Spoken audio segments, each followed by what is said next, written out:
महायुतीत अजित पवार यांचा 60+ जागांवर दावा आहे। आपल्या 54 जागा आहेत तशाच राहणार असं अजित पवार म्हणतायत।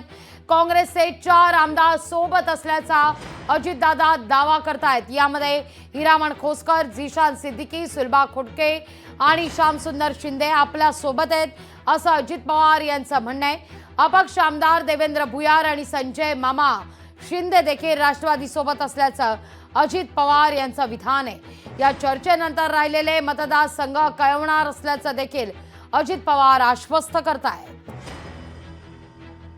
आता अजितदादा पवार, राज्याचे मुख्यमंत्री एकनाथ शिंदे साहेब आणि उपमुख्यमंत्री देवेंद्र फडणवीस साहेब यांच्या सातत्याने चर्चा होत असतात।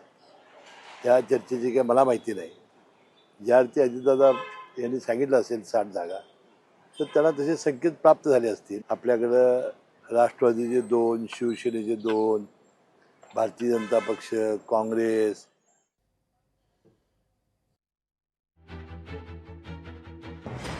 मला आम्ही यादी देऊ साधारण कुठले राष्ट्रवादीचे मतदार जे आता आपले आमदार आहेत ते तर राष्ट्रवादीचे आहेतच।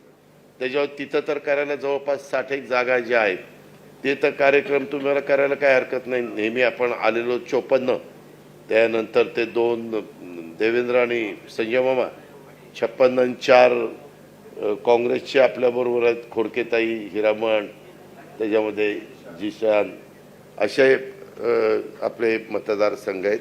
इवन श्यामसुंदर शिंदे, काही आता आमची चर्चा होईलच आणि त्या चर्चेतनं राहिलेले पण मतदारसंघ तुम्हाला कळवले जातील, पण त्याच्यात तुम्ही अजिबात गाफील राहू नका।